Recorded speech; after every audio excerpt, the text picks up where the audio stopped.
Welcome to Bright Onion Music Discussion. This time we're going to be talking about Arcade Fire, and not the Arcade Fire EP, but all of their albums from Funeral to Everything Now. That's right. So first, before we get into their individual albums, we'll kind of just talk about the band a little bit, who they are, what we like about their discography as a whole. Mm-hmm. Yeah, well, one thing that really stands out for me is themes. Not just portrayed through their vocals, but also through their instruments. That's something that this band does amazingly well, since they have such good songwriting. Yeah, often a song will flourish at just the right moment to kind of reinforce a theme that they were saying in the lyrics, or just the instrumentation they use, or the structure of the song will really enhance the narrative and enhance like the story that they're kind of trying to tell through the song, and through the album as well. Yeah, and most of their albums do have stories, but not only that, but also their instruments fit the stories perfectly, and they do change their instrumentation around quite a bit between albums. Every album has a certain sound to it, and also I wouldn't say any of their albums are real concept albums, except for maybe The Suburbs, which is the one I'm playing right now. But very often, always actually, the instrumentation is very unique to the album that they have. Yeah, I think they've even said once in an interview that the band is they pretty much change band between albums, right? Each album has a different band. But all the members have stayed consistent except for one or two that have switched. Yeah. But I know what you mean though. Yeah. Yeah. I think they said that once. That's right. Yeah. But yeah. So let's get started with Funeral. Yeah. So 2004 is when this album came out, and it's quite a statement for a debut album. It really is. Not only does it have a great overlying sound and theme to it, but also it's just such an emotionally gripping album.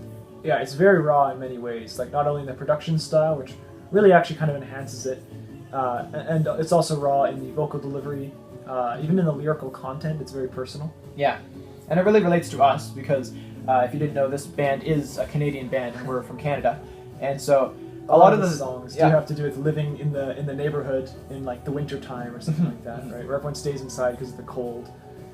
And we can really relate to that. Yeah, and also it has to do with kind of maybe escaping from your neighborhood and going out into the world, but on a small scale, for example, building tunnels in the snow. Yeah. And so there's a lot of themes of nostalgia and childhood on this album too. Definitely. And something kind of behind the recording of this album is a lot of their family members were dying in the band. Yeah. Their family trees are losing all their leaves. As said in the last song. That's right. And so there's kind of a bit of melancholy in this album. Definitely. You described it really well a few days ago. Do you remember how you described it? No, I actually don't. Okay, you said that the album is very happy on the outside, but because it's kind of like they're exercising their demons on the inside kind of thing. Not really demons, I'd say, but it's like they're kind of trying to on the outside they're kind of very jubilant and happy in the music, but the lyrics and the stories behind them are very sad. So it kind of makes a bittersweet experience. It does. Yeah. And especially with the last song, In the Backseat, which is such an amazing statement to finish off the album. Yeah, it's really one of the most emotional performances on the album. Yeah. And probably, I'd say my favorite song that kind of has Regine as the lead singer. So Definitely. Yeah. Because usually if you don't know this band too well, there's about 9 members of the band. Something like that. And there's a core group of 6. Yeah. And Regine and Win Butler and Regine Chassange, I don't want to pronounce her name because I don't think it's right, but they're married and they're kind of the 2 lead singers. And Win usually takes the mantle, but sometimes Regine is the lead singer. Yeah. More than often though, she's on backing vocals, which adds a lot to the music. It really does. So sometimes she does have songs such as in this album, Sprawl 2. Yeah. Where she's the lead singer, and it's a really good song too. I think every album has one where she's kind of. I think so. Yeah. Except for Reflector, I don't think there's any on Reflector. That's debatable, but they kind of take equal amounts on Reflector sometimes. Well, more on that later. Yeah. So, what are your favorite songs on Funeral? Oh man, that's hard. Between all of the neighborhood songs, I'd probably say Neighborhood 1, but I don't think that those are the best songs in the album exactly. Yeah. I'd probably say it's almost equal every song. So, In the Backseat is really up there. Yeah. Might be my favorite. But Haiti, which is the underdog of the album, I'd really say that song is definitely amazing. Yeah. I definitely say there's the popular choices like Power Out or Tunnels, or Wake Up, Yeah, or Rebellion of Lies. course. But like, it's funny that this album has so many of those kind of like more classic Arcade Fire songs, but all the other ones too are just as great. I think Mm-hmm. like Crown of Love is really good. Yes. Haiti, as you said, In the Back Seat, and Neighborhood 2 is another huge favorite Yeah. of mine. So like, honestly, you can't go wrong with any song on this album. But, Yeah, I'd really say this album is very equal throughout. So But that being said, I think the album's better than the sum of its parts, or like Mhm. individually. Yeah. Like, it's best listened to as a full album, and it's not even very long. So no, it really isn't. All right, All right. moving on to the second album. Neon Bible. So, Neon Bible is, quite a bit different than Funeral. Can you maybe articulate why? Well, the overall sound is a lot darker and a lot more, I guess, I wouldn't say shoegazy, but I think you know what I'm going at with that. Well, it's there a lot is a- more like distorted. sound. Yeah. And a lot more It is a little darker. raw. Yeah. Definitely raw. I disagree there. I think that Funeral is a lot more raw than Neon Bible. I think Neon Bible is a little more, it's produced with a little more clarity, and there's a little more, attention to detail. Oh, okay. And Funeral does seem very raw, I think. Okay, yeah, I totally know what you mean. But I was thinking about the title track in this album, where did they record it, or is that just the music video? Where they recorded it in the In the elevator? elevator? Yeah, that was just the music video. Yeah. But But that's really good. that really fits the song. Like that's exactly what it sounds like. So Yes. that kind of thing makes it more raw. Yeah, this album, I think in general, is a little more expansive in not only the sound but the themes. Mhm. But there are some moments like the title track that are kind of more close and more intimate.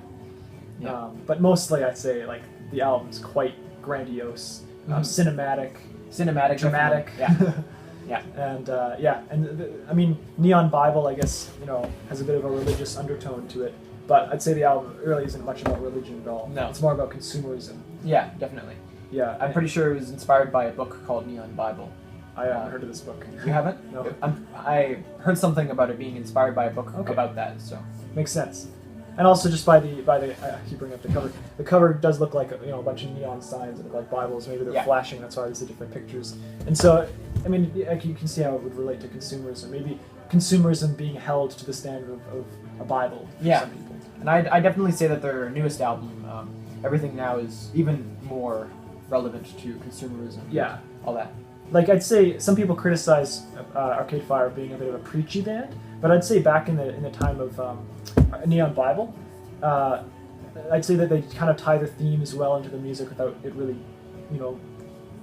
taking over the sound, right? Definitely. And so on this album, even while it's a little more expansive in its themes, kind of looking outward to society more as a kind of a critique, rather than Funeral, which is all very personal and just telling stories kind of thing.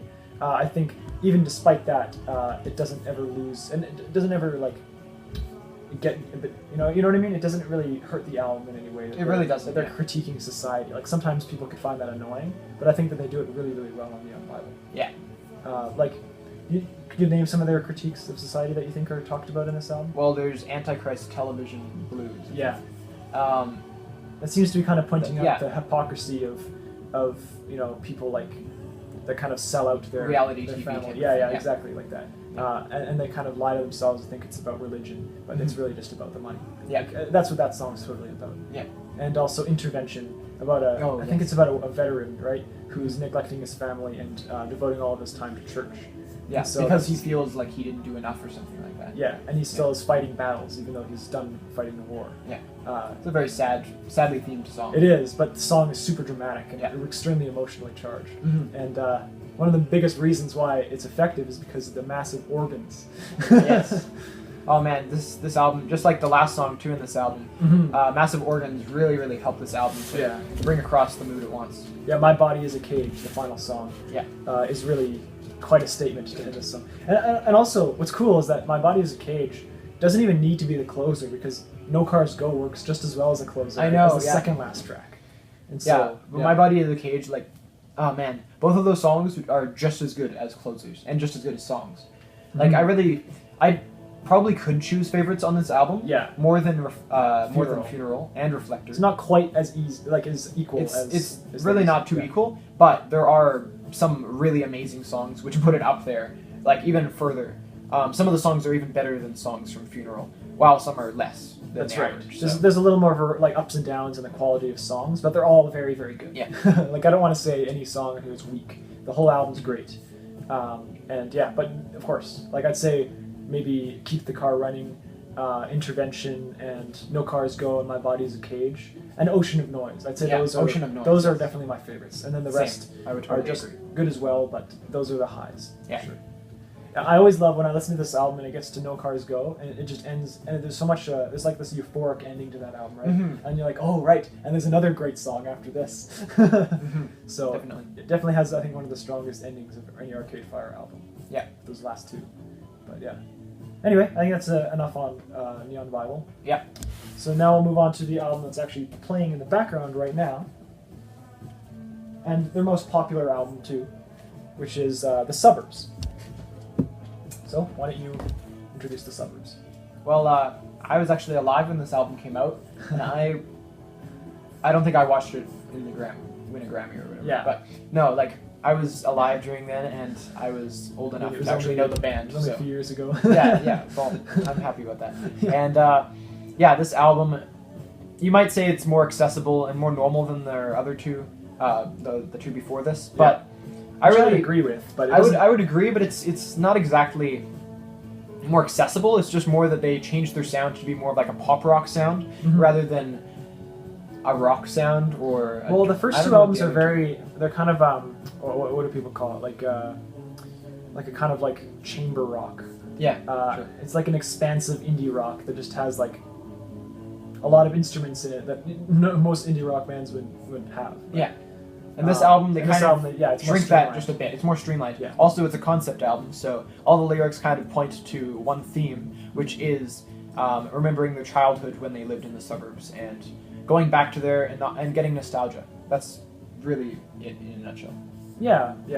I'd say like the first album, Funeral, is kind of the unique instrumentation comes from like maybe some of the French instruments. Yes. Maybe some Like accordions. in the second song. Yeah, exactly. Especially in Neighborhood 2. And then Neon Bible has a different instrumentation because of like the kind of like churchier sounds they have. Definitely. Like some songs almost have a gospel sound to them. Yeah. And then they have like stuff like they have mandolins and then they have the pipe organs. So that's kind of the unique thing with those two. And then I'd say The Suburbs is different instrumentation because of all the guitars. There's a lot more electric guitar. Definitely. And acoustic guitar too. Yeah.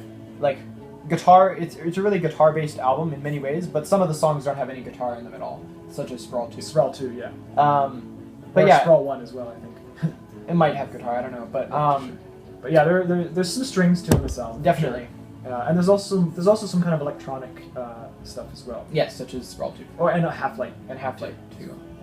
So, But yeah, this album definitely has ups and downs. Like Month of May, the most popular song on this album, I think is the worst song on this album.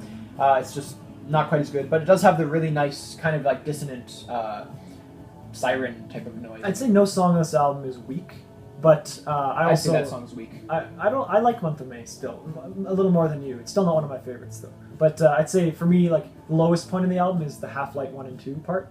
I know that there's some fans that love these songs, but I'm one of those fans. I think being in the middle of the album and being like not the most interesting tracks kind of weighs down the album a little bit in the middle.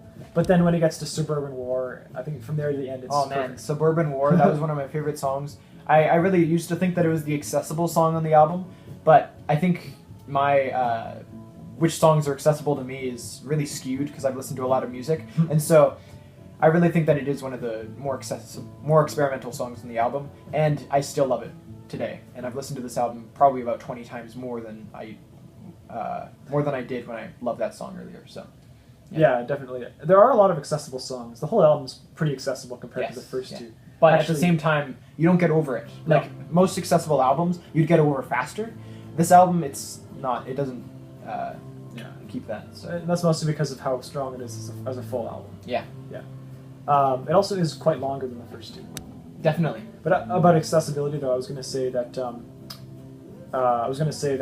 definitely this album was kind of my gateway into the band because I did hear Funeral first, but I didn't really get the sound that they were going for in Funeral, and I didn't really appreciate it. But then I listened to The Suburbs because I heard it was also really good, and it was being more accessible. I instantly kind of got this band. I was like, oh. Yeah. It's really good. Same. And I loved Suburbs, listened to it a few more times, and then went back to Funeral, and fell in love with Funeral. So I could say the same, but I didn't start with Funeral. You started with the suburbs, Yeah. and then went to Funeral in the same way and loved it probably. So like Funeral's a little more inaccessible, but once you kind of get the sound, Definitely. the rawness, then it's really great. But yeah, Neighborhood 2 and Neighborhood 3, those are definitely the most accessible songs from Funeral. So if you're going to be what I call a lame listener, you just listen to one song on the album, listen to 2 or 3. Don't listen to... But with the suburbs, you can start at the beginning and you'll love it. Yes, exactly. So yeah. Yeah, and I'd really say that this album is one of the best albums of the last decade. For sure. All right, and now moving on to the 4th album. So this album is it's quite a change in sound. Definitely. Reflector. It goes from being from a pop rock or even just a rock, indie rock sound, from being to more of like a hip hop type of sound. Not even hip No, hop. not hip hop, just dance and disco. Dance and disco. Yeah, Uh-huh. it has a lot more electronic sounds in it. Oh, totally. It's like they went with the kind of the sound that they were exploring a little bit on the suburbs at the end with Sprawl 2, and they just went, hey, you know what? Let's make a full-on like dancey kind of like indie rock album. They also wanted to appeal to Haiti or something like that. That's since right. They actually did went some to tours. Haiti. Yeah, they went to Haiti and did a concert there. Well, Regina's from Haiti, as far as I know. Yeah, I think. And yeah. so they went back for like the 2010. There was like earthquake, right, that happened in Haiti, and so they went there for a tour, kind of, and for like relief, like it was in support. And when they were there, they kind of really appreciated the music that people were playing in Haiti. And also, I thought they said that they weren't being appreciated as much, or they didn't really like. Well, the people didn't really get their music. They didn't get their music. Yeah, exactly. And so this time they wanted to appeal to that audience a bit more, which is why they went back after making this album, and people enjoyed it. Yeah, they wanted to play some songs that like people in Haiti would be able to groove along to. Yeah. And we went and saw them, or I went. Oh, sorry, I forgot. I went and saw them live for this tour, and they had quite an ensemble of percussionists as well and saxophonists. But like, yeah, so they really tried to make a more rhythmic album. And totally and the way that this album's produced too really emphasizes the rhythm section too. Like there's a lot of heavy bass, really great bass lines, and a lot of variety of percussion. And in my mind, I always think of like treble and highs always being lighter sounds, and then basses and lower instruments always being like darker sounds. Yeah. If you're gonna see music in colors, and so I'd say this album is very dark, as showed by the album cover. But it also does a lot of the instruments, sound, but not in like themes. Yeah, not in themes. Yet it also does have like, just like how reflective it is. You can see it's rainbowy. It is like that with the album too, and so it does have lots of like really nice and glimmering sounds. Yeah, I'd say going with like the seasons again. Funeral is definitely like a winter album to me. Neon Bible is kind of like an autumn album to me, and the Suburbs is obviously a summer album. Yeah, for sure. Yeah, definitely. But Reflector, I'd say, is kind of also a winter album, but like maybe in a different way. In a different way, yeah. It's more like winter inside the city rather than winter. Like it would go well with winter or like a summer night. Yeah, definitely summer night party or something like that. Yeah. So I mean, maybe I'm biased to say it's a little bit of a winter album because that's when I first listened to it in the winter. But yeah. Yeah, but with this album, it really does explore many like musical themes. Not many that are very similar to each other, but at the same time, like they do it well for each one, and I think they do the perfect amount for each theme in the album. It's definitely not a concept album. No, definitely not. It's very different than Suburbs in that regard, but there are some themes that carry across. Yeah. Like I think one of the biggest themes is separation and isolation because of like social media and technology. Yeah. That kind of causes people to, I mean, at least in their perspective, causes people to be a little more cold to each other in terms of relations. And so a lot of this album is about like getting together and dancing and having a good time to kind of like bond that way and not just over texting. Yeah. And so it sounds shallow when I say it like that, but they explore it in a really good way. They do. So this album, being a double album, it really does feel long at like the first bunch of listens, but after many listens, it actually does feel short since it is 13 songs. Is it? 13 tracks, yeah, 13 but tracks. it's only a few minutes longer than the Suburbs, actually. Yeah, but it always feels longer. It than does, the yeah. double album. The double album and the break in the middle too. I would say that the whole second part of the album. They actually are equal lengths, even though the second half is one. Yeah, I less know track. lengths, but I'd say the quality of the second part is way better. It's way better than the first part. I would have to agree as well. Without, if you're just including the first song, Reflector, the title track, because that song it blows this whole album out of the water, if you know what I mean. Yeah. The title track is really good. I also really like "We Exist," "Here Comes the Nighttime," and not as much as you, but I also like "Joan of Arc." Oh, really? Yeah. Yeah, I like that a lot too. That was the song that got me into the album. Though I do think less of it now because I have gotten over it a bit more. But yeah, I'd say like the first disc is definitely a lot more kind of energetic and more dancey. But then there's Normal Person, which is like a fine song, but it's just like way different than the rest of the sound of the album. It is. It's like more of like a punk rock song almost. It has like the really screamy guitars, Mm-hmm. but the rest of the album is like pretty chill and more dancey and percussion heavy. So Yeah. a bit of an interesting sound on that song. Yeah, I feel like the first bunch of songs kind of dip in quality because they're like shorter and more like pop structured. Shorter. Well, it's just because the average song length on this album is about 6 minutes. Exactly. So they're shorter than the rest. Exactly, yeah. shorter But than the they're last still long tracks, tracks.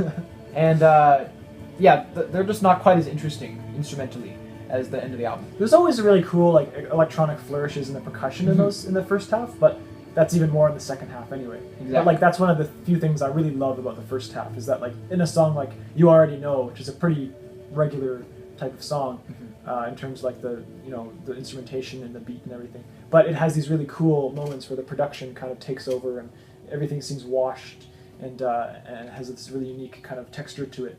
But yeah, that's one of the few things I really like about the first half. But the second half has that too, and a little better. And the songs are a little more emotional and well developed in the second half. Definitely. Yeah. So favorite songs, I would probably. Of course, I wouldn't say Supersymmetry, but I do think that song is underrated.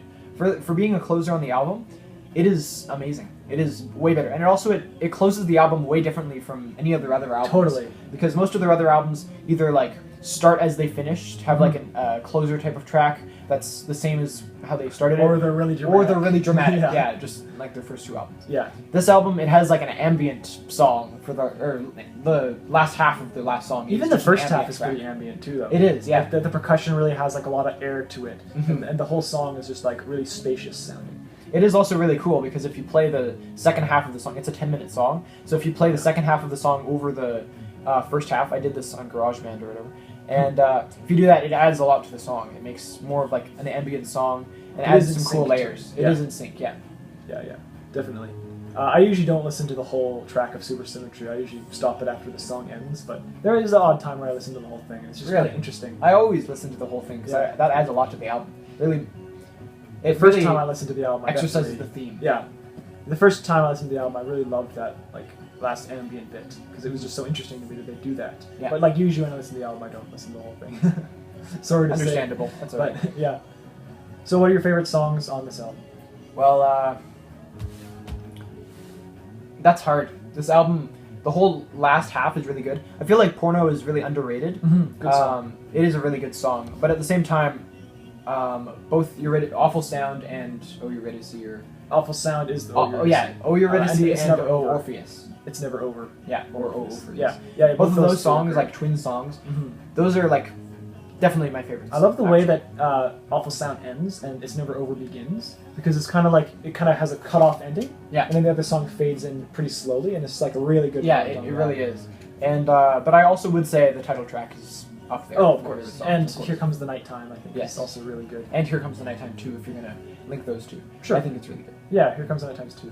Yeah, and also Afterlife. Pretty popular song. It is. I But would say it's it's slightly justified. less than those other songs. I really But love yes, that it is one. really popular. But it's one of the few songs, kind of like I guess. Oh no. Kind of like Staroffer on a Get His by Sigur Rós. Mhm. It's one of those few songs that's accessible, but at the same time you never get over it. Yeah. Because it's just such a good song and there's so much more depth to it than what you heard when you first got into it. Yeah. I love how Afterlife kind of builds on itself and it actually gets quite intense by the end. And it has the kind of the A chorus and the B chorus, right? Mhm. And every time like the chorus hits again, it's just like with more intensity than before, adding instrumentation like the saxophones and kind of like flare in the last chorus. Like it's a really memorable song. It really is. Yeah. Yeah. So they always, for some reason, Arcade Fire always has always usually highlights on the album are the second last tracks. Yeah. That's just part of the track listing of the albums. That's But right. I think they always like to do that just to kind of spoil you if you've actually listened to the whole album. Mm-hmm. Before closing it. with Before like a closing, yeah. Serious. They usually have a pretty serious song as a closer. They do. So. Yeah, so I think that's it with Reflector, 2013. And then the latest album came out this year. We don't have the Everything record. Now. We don't have the record for it because, for one thing, it came out really recently. But also, we only get records for albums that are higher than tier 3, Yeah, or technically lower than tier 3. Tier 2 or tier 1. yeah, not You know, higher. Yeah, Yeah. We Rankings. tier 1 or 2 albums. The ones that we listen to a lot are the ones that we usually find worth. Like we might get Everything Now just to kind of complete our set of Yeah. Arcade Fire albums, but both of us are kind of split on the new album. I'd say. Yeah, like just the fact that we said that should tell you already what we think of the new album. Yeah. It's not necessarily bad, but there are bad things about it. Mm-hmm. Like I've listened to this album a lot more than you, for sure. Yeah. And Probably double as many times as me. yeah, I really do enjoy the album. There are some really good tracks on it. It's amazing, but it is one of the only albums, or the only album actually by them, that I would be fine with listening to individual songs rather than the whole album. Which is too bad because they did design this album to have a flow to it. Mhm. But it's just that some songs really take you out of the experience to the point where you want to skip them, Yeah, and that's not a good thing to have in an album. some songs, I think just one song, Chemistry. This song is my least favorite song by the band easily, and it is actually just a bad song. It's just horrible. And that takes the album from being like an 8.7 or 8.5 out of 10 to being like a 6.7 out of 10. Like it decreases very, the value a lot. Very, very discrete numbers there, but I like to have discrete numbers, yeah.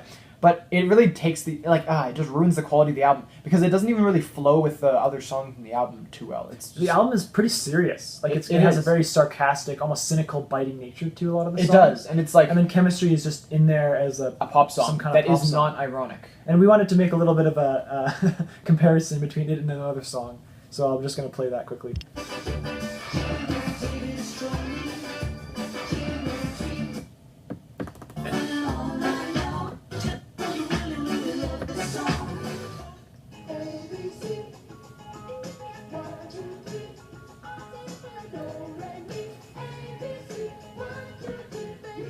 I think you get it. Yeah. So that's all I need to say about the song. Now, for good songs on the album, I would definitely say the second song. Well, Signs of Life, yeah. Signs of Life. Second song, but third track. Yeah, exactly. That's what I was thinking. Yeah, yeah. No, Um, I like the title track too, Everything Now. It is really good. It's a little preachy in the lyrics, like to the point where it kind of like it irks me every time I listen to it. I wouldn't say the same. Really? I also do like when they swear in this album because I feel like they fell shy of that in the other albums. That's They're like, true. we have to stay a bit more mainstream with swearing and all. I don't In know if this they ever album, thought it was. I don't know if it was in this ever album, they mainstream say- appeal though. yeah, maybe not. But in this album, they say shit a few times. Yeah. Because it really like adds to the theme of the album. Well, in the first track, when they're just like, my house is filled with shit I never couldn't live without. yeah, exactly. Like that's actually a really good lyric. It is a really good lyric. Yeah. And without that lyric, if they just said crap, And the way it it's wouldn't have sung meant too as is much. good. Yeah. Yeah, Yeah. and the way it's sung, yeah. Mhm. But yeah, with the second track, some people see it as, well, it is definitely a fan favorite, but some people see it as being too poppy. Signs of Life, yeah. Signs of Life, yeah. I would definitely say that it is more poppy than the other songs in the other albums. Yeah. But at the same time, it does have a really cool groove to it. It does. I love the saxophones. And Yeah, everything. Like definitely. Just the way the song kind of starts and builds up, like the the do do do do do and then that kind of like Yeah, yeah. saxophones that build up slowly. Like it's something that would be on one of the greatest moments on Reflector. Kind of Yeah, thing to me. definitely. Yeah. But yeah, this album, it definitely does flow a lot better for the second half of the album, after Chemistry, Yeah. or even after Electric Blue.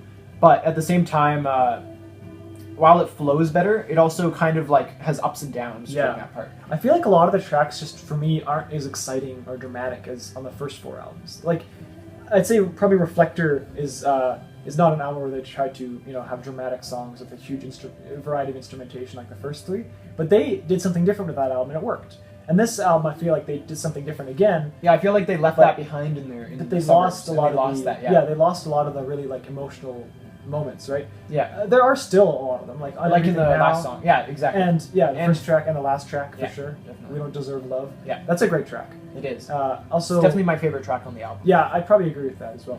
And also, I'd say "Put Your Money on Me" is a good song. Very good song. Uh, It actually reminds me of like ABBA. I think they even sample ABBA in the song. I don't know about that. Yeah, they definitely sample ABBA on one song on this Okay. album. And also, "Good Goddamn" is pretty good as well. Yeah. Yeah, like Once again, they're actually, well, that's arguably not a swear, but They are fine with swearing on this album, which is nice. Yeah. Not nice, but like it does. It's different. It's a change of different. pace. Yeah. But that also does lead to one of the things I don't like about the album too much. Is What, that repetition? It's very cynical.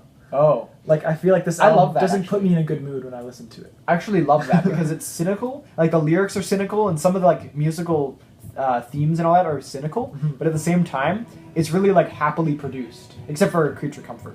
But other than that, that's a very dark song. it is a actually. really dark song. I mean, I feel like it's kind of reaching out to kind of work as like a suicide prevention type of song. Yeah, but definitely. it's not a song that I really like to listen to. Yeah, I would say it's a good song, but there is that one moment in the song which I told you about earlier, Yeah. where they have that lyric that's like, "Better safe than sorry," which doesn't rhyme with anything else around the area. So just like the area in the song, and so it just kind of like throws It's you a bit away of from an the song. awkward It's really lyric. just awkward. Yeah, That does annoy me.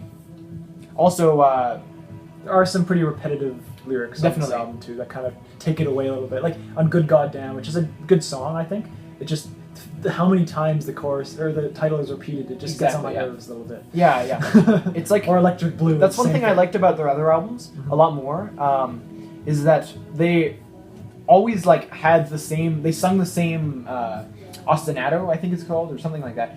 They sung the same thing in the same way, but at the same time they changed the lyrics up, meaning that the meaning is the same. So, say if they said, "I like tree branches," and they sung that the same way as they said, "I like bananas," then you'd be saying that tree branches are like bananas. That's what they did, and that's like a really good songwriting technique. That's right. That's right. They had they had certain motifs in the music that would reinforce their themes by kind of tying other words together. That's right. I know exactly what you mean. Yeah. So yeah, That is one thing that kind of they ignore kind that of on the ignore song. that. Yeah, exactly. Yeah. They just have It kind of takes away from songs it. that have lyrics that kind of like have a normal kind of structure to them, and they don't really seem to pay attention too much on like the timing and everything like that. Yeah. Yeah, but while we're criticizing this album a lot, it does have a really cool overall sound, really nice structure to it.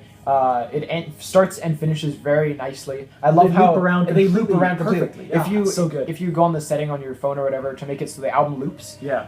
the last song loops perfectly and like flows perfectly with Yeah. the first song or the intros and outros. I also really love in the album, like it's one of my favorite moments in Arcade Fire's discography, when the first song like really starts, where it's like kind of There's all builds up. screaming It's like and yeah, it's like almost like information overload, which Yeah. is definitely what they were trying to do. Yeah, and then yeah. the song kicks in with like the piano motif, and it's just like, oh, that's a really great. That moment. is a really great moment. Yeah. I'm just getting goosebumps thinking about Yeah, it. Like, exactly. So like it's they, amazing. they do a good job with that, and like there's other moments on that album too that are like definitely moments like that, yeah. but it's like moments that are kind of far, few and far between. Exactly. Whereas an album like Funeral or Neon Bible, like every song would be, this song comes on. Oh, I love Exactly. this song. And yeah, and they'd all have those kind of emotional moments. And Yeah. this one, it's like you're waiting for the next one because you have to get through some songs for it first.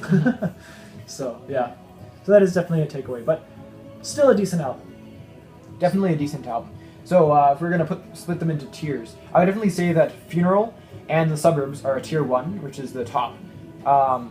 Definitely albums that I love listening to. Definitely think they're like up there in my top 30 at least albums list, which is definitely up there since I've listened to around 150 albums and gotten into them. And I would say that Neon Bible is a tier 2 for me, as well as Reflector. Reflector I think is a little less good than Neon Bible, but at the same time, yeah, they both fit in the tier 2 slot. Mhm. And then as my tier 3, I would definitely say their newest album, Everything Now. Yeah, I would also agree with you on Everything Now being a tier 3 album. But I disagree with you on the other 4. I think that both the first 2 albums, Funeral and Neon Bible, are tier 1 for me. I pretty much like Neon Bible just as much as Funeral. So yeah, those are both classic for me. Mhm. And then The Suburbs and Reflector, I'd say, are both tier 2. But I do like Reflector a little bit more than The Suburbs. So yeah, so that's how it goes for us. Yeah. All right. Well, thanks for watching. Hmm. And Who knows what we're going to be talking about next? yeah, We make these videos, very infrequently. So yeah, we're thinking of maybe a slow dive yeah, we were thinking of that, since their new album came out.